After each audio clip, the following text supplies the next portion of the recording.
It's been a while since I've put myself through the hellscape of a Call of Duty campaign on Veteran. A part of me still yearns for that absolute bull that comes with trying to beat one of these story modes on the hardest difficulty. My point in all of this is basically case in point, the achievement for completing Black Ops 6 on Veteran difficulty, which less than 0.3% of players have actually unlocked. I am writing this before I start the run, and right now I do feel like after enough attempts, I will eventually be able to beat the campaign, but I'm more so interested in tracking how many deaths I have and how many tries it really will take me. But what's great about Black Ops 6 is that you have Veteran difficulty unlocked from the beginning. Yes! It looks like there's 11 missions for us to get through in this campaign, so let's just get started with mission 1, Bishop Takes Rook. We play as Case, and we find ourselves in Kuwait along with our partners Harrow and Marshall on a mission to intercept a convoy containing one Saeed Alawi, and our orders are to bring him back alive. And after securing Alawi, we're greeted with the Pantheon, which what I'm assuming is the big bad of this campaign. And they are definitely bad in my book because we get our first death just a few minutes into the first mission. But we fight our way slowly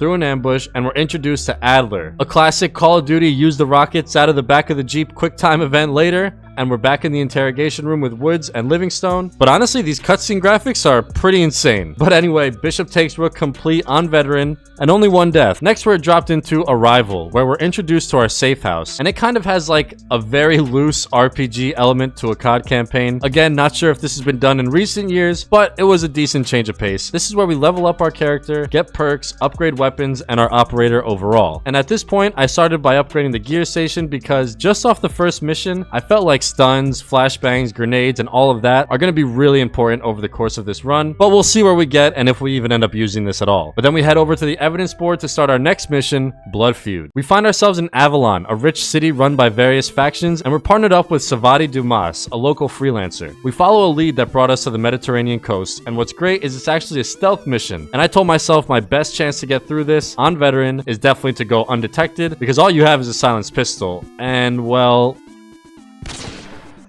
Okay, let's try that one again. We got right up to the clock tower with ease this time and get the sniper that's been stashed up there. After a quick eavesdrop, we take a shot and take out the target. As reinforcements are called in, we get away with a sick action sequence, and I'm literally realizing this campaign isn't even a campaign. It's like an interactive movie. Savati picks us up in the getaway vehicle and we gear up for what the rest of the night has in store for us, which was tough.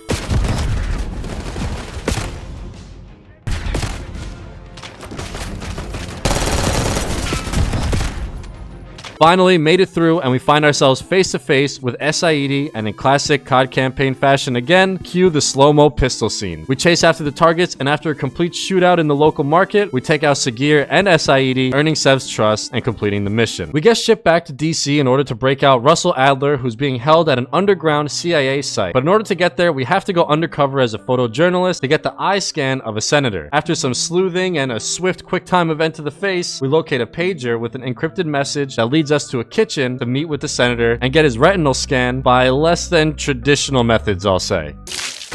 But we got what we're here for and made it through the entirety of the stealth portion of this mission on the first try, which literally I don't think I've ever been able to do in any game, period. But now we meet up with Sev and Marshall to enter the underground black site facility, only to find out Pantheon got here first. And Marshall says loud or quiet, I think we know what I'm picking.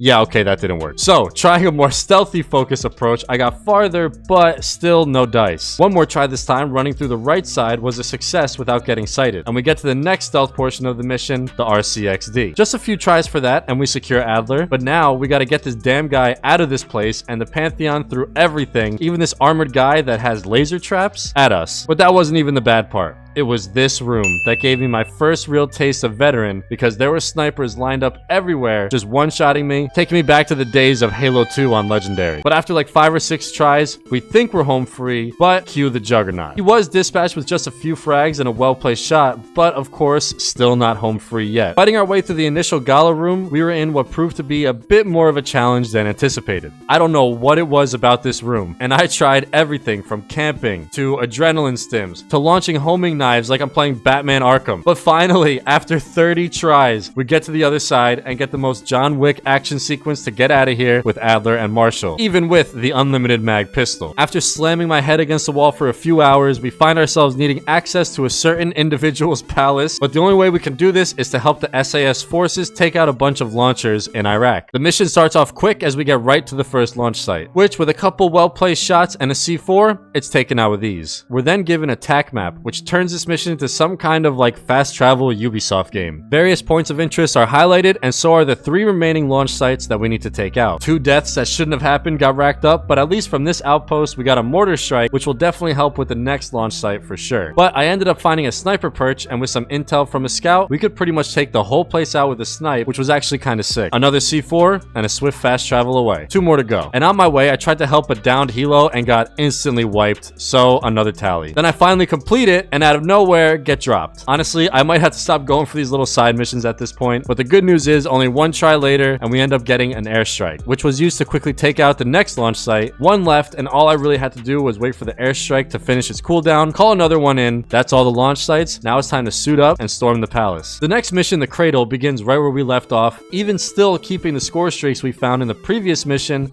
which will be a huge help. But first, we actually have to get there because we get dropped the second we hop out the vehicle. Over and over and over and over again. Finally, after almost 15 tries, I was able to get to cover quick enough and start spamming these streaks. Thankfully, right after storming the palace, I did snag a checkpoint, so I never have to hear "Look alive, people, they know we're coming" again. But I still got dropped. However, there's tons of AI here, so if I just take this part slow, we should be good. Now, I'll be honest, I have no idea what kind of sorcery this part here was, but eventually we make our way into the bunker where they're apparently trying to recreate Resident Evil. No thanks, bro. And after getting the intel we need, it's time to fight through the Pantheon to get to the rooftop for an extract, which, as expected, took a few tries. But thankfully, with unlimited rockets, it was over with relatively quick and we rolled out. Honestly, I feel like this mission should have only taken like 10 minutes, but with 24 deaths, it took way longer than it should have. From there, we get word that this Resident Evil weapon was made in a facility out in eastern Kentucky that got shut down after a biohazard incident. Of course, in typical Call of Duty elevator shaft fashion, everything goes wrong right off the bat, with our mask breaking and compromising us to whatever elements are down here with these creepy mannequins, who aren't actually mannequins, they're zombies.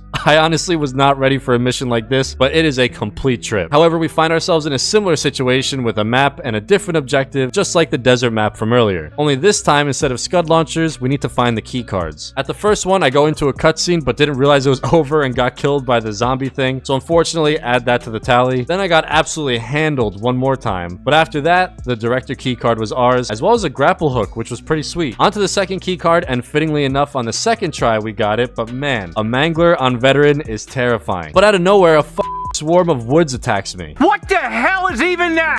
Anyway, red key card acquired. Just 2 more, but I've about had it with these zombies right now. The next one wasn't necessarily difficult. You just had to keep running around the room to find the mimic, which was a pain, but grab the blue one with relative ease. And last but not least, the final key card was yet another mangler disguised as a red mannequin. Dude, I don't even know. But all 4 key cards finally acquired, and it was time to take the lift up to the biotech floor, where the final boss of this bizarro mission awaited us. After a few minutes of bullet sponging and grappling around like Batman, we took out the executive director and cleared the mission. Back to reality now, and we find ourselves in a scene straight out of James Bond Casino Royale, where our intel has led us to Avalon, into a casino that the Pantheon references. We actually start the mission as Marshall, sliding a little something up our sleeve, before back to our usual protagonist, Case, who's down in the sewers where we had to tag up all the security camera feeds. 3 down and only 1 close call. Not bad for a stealth portion on my end, if I might add. Usually those take me a few tries and alerting every single enemy. But ironically, we give ourselves up on purpose, and we're back to Marshall to pull off the old switcheroo and win ourselves a high roller bar.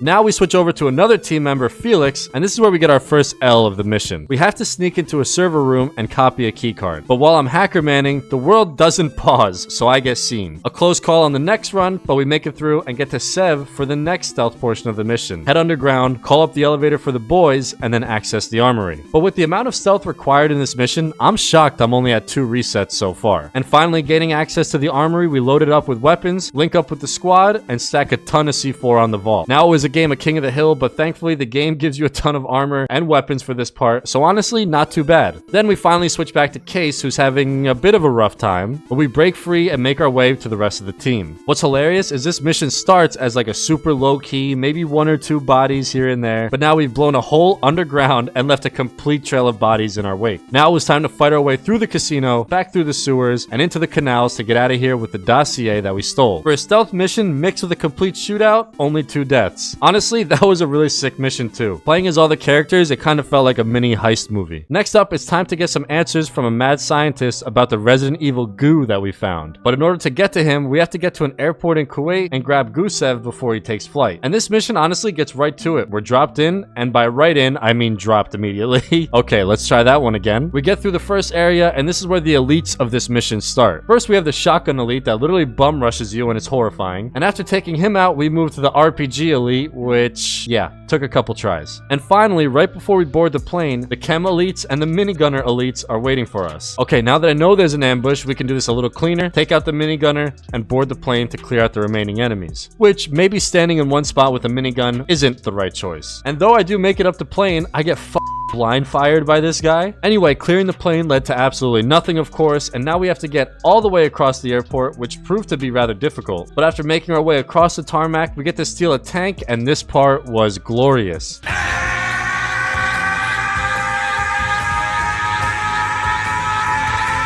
After getting dropped in just a few bullets all campaign long, we finally get to just drive through a mission with no problems. What's also really sick is there's a Burger Town Easter egg in here. Very nice. And after taking out the plane with a well-placed shot and getting the info from Gusev, it looks like a certain prison camp named Vorkuta might be next. The next mission finds us undercover as Sev, and we have to sabotage a few key points of interest here that's heavily guarded by Pantheon. The SAM site, the heli, and the satellite dish. With our leveled up speech skill, we can actually smooth talk our way through this entire section, but we can still be caught out in restricted sections. The helicopter was quick. Unfortunately, I got caught once during the SAM site, but after that, the radar gets sorted nice and quickly as well, and now with the entire base sabotaged, it was time to infiltrate and capture Harrow, who was ID'd after we hacked the cameras to find the bioweapon. And it all goes pretty well up until we get faced with 3 elites at once in this tiny little corridor, and apparently they don't even see my teammates. But after fighting our way through the tunnels, which honestly these homing knives are like the best thing ever for veteran, we catch up to Harrow and capture her. This now leads us to the end game of the Black Ops 6 campaign. Since this is one of those no going back parts of a story mode, I decided to grab all the perks and bonuses left that I could with whatever money I had and headed into the final missions. Jane knows when and where the bio attack is going to happen, so after she gets injected with a serum, and yep, looks like we're going on another trip. So for this section, different parts of Harrow's life get us to mirror shards, and we need 3 of these. The first is a quick code on a lockbox, but the next is an all-out horror game. I mean, just look at this. Dude, this is terrifying. Oh my, no. And the third and final shard is actually interrupted as Pantheon has tracked us down and found our hideout. The final mission, Checkmate, starts with us literally holding down the fort against waves of Pantheon, which, thanks to all the cover and armor plates, it's relatively simple. And finally, we're back now in Jane's trip for the last shard. And at this part, honestly, there's some pretty cool plot twists if you're into the Black Ops lore, so I don't want to spoil any of that stuff, but we do get the third and final shard after a mini zombies round again, and we're teleported back to Case to continue holding down the fort against waves and waves of Pantheon. And unfortunately, it was bound to happen. I got way too greedy and got dropped. Gonna have to take this one a bit slower, I think. But after about 10 minutes, we finally make our way to the bridge, get the charges set to cut the Pantheon off, and just as you thought it was done, we're right back into Jane's memories. And this part is like actually ridiculous. There's tons of zombie Janes chasing us, as well as alter ego Janes shooting at us, which I was not ready for any of this. But the next part is pretty epic, so I'm just gonna let it play.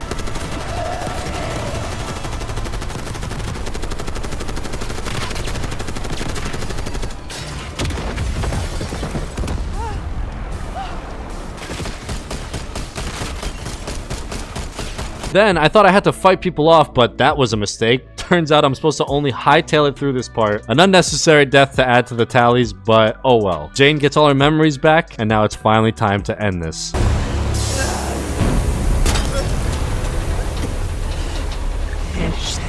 And with a final tally of 84 tries, we did it. At least we were under 100. I'll take that. Mission complete.